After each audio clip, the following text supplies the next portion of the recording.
ماننا ہے کہ ذاکر یزید کے برابر نہیں. اچھا یہ خود یزید کے برابر ہیں. دیکھیے یہ یزید کے ٹولے، یہ یزید کے عاشق، یزید زندہ باد کہتے ہیں. ذاکر یزید کے برابر بھی، یزید کو بیٹھ کے گالیاں دینے والے اپنے مجموع کے اندر اور اللہ کے ساتھ شرک اکبر کرنے والے.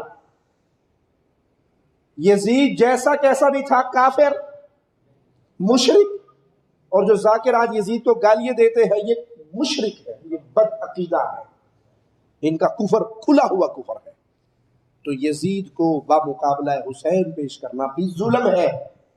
اور یزید کو، یہ جتنے دنیا جہان کے ذاکر ہیں ان سارے ذاکروں سے افضل ہے یزید. تھے بالکل تھے، لیکن کیا مسلمان امیر سے غلطیاں نہیں ہوتی، بادشاہوں سے غلطیاں نہیں ہوتی؟ اس سے بھی اپنے دور میں غلطیاں ہوئیں. یہ تو نہیں کہ مسلمان نہیں تھا، وہ تو تابعی تھا. حضرت معاویہ صحابی تھے، وہ صحابی کا بیٹا ہے، انہوں نے صحابی کی زیارت کی ہے، ان کے ہاتھ پہ بیعت کی ہے، وہ تو تابعی ہے. اور تابعی کو حضور نے فرمایا خیر القرون قرنی ثم الذین یلونہم ثم الذین یلونہم. لیکن چونکہ اس کے دور میں ایسے ایسے حالات پیدا ہوئے ہیں، اس لیے علماء حق کہتے ہیں کہ آپ اپنی زبانوں کو بند رکھیں، نہ لعنت بھیجیں نہ اس کی برات کریں، اللہ پر چھوڑ دیں.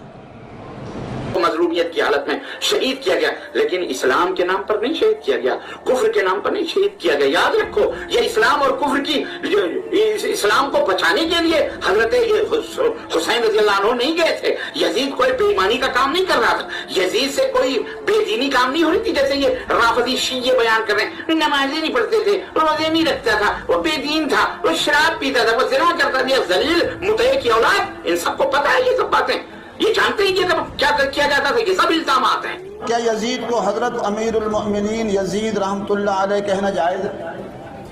تو میری اس بارے میں جو رائے ہے اور استخارے کے بعد رائے ہے کہ ہمیں محتاط انداز میں ایک دو الفاظ ضرور کہنے چاہیے.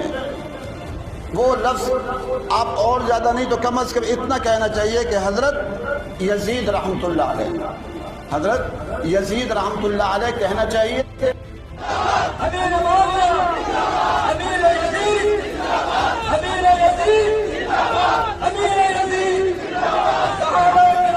تو کیا وجہ ہے کہ وہ اپنے بیوی بچوں کو ساتھ لے کر صرف چلے گئے؟ خاندان کے کچھ افراد تھے جن میں بیوی بچے زیادہ تھے، عورتیں زیادہ تھیں، ان کو لے کر چلے اور پھر راستے میں مطلب وہ شہید ہو گئے. تو یہ رنگ آمیزی ہے جس کی ہمیں کوئی دلیل ایسی نہیں، کوئی سند ایسی نہیں ہمارے پاس جو واقعہ کربلا جو ہمیں بیان کیا جاتا ہے، جو اس مہینے میں خصوصاً لوگوں کے سامنے بیان کیا جاتا ہے. یہ نیری رنگ آمیزی ہے. سیدنا حسین رضی اللہ تعالیٰ عنہ سفر پہ جا رہے تھے، ظاہر ہے بیوی بچوں کو لے کر انسان سفر پہ ہی جاتا ہے، اور پھر وہ اس طرف جا رہے تھے جس طرف ان کے والد گرامی سیدنا علی رضی اللہ تعالیٰ عنہ ایک عرصہ انہوں نے وہاں گزارا کوفے میں. اسی راستے پہ وہ جا رہے تھے. راستے میں کیا ہوا ہے کہ کچھ لوگوں نے انہیں شہید کر دیا. انہوں نے دیکھا کہ یہ آ رہے ہیں اور نہتے ہیں، بیوی بچے ساتھ ہیں، اکیلے ہیں، ہمیں ایک موقع مل رہا ہے، اس کو انہوں نے اویل کیا اور سیدنا حسین رضی اللہ عنہ کو شہید کر دیا. اور الزام پھر اس خانوادے پہ لگایا جس کو وہ بدنام کرنا چاہتا.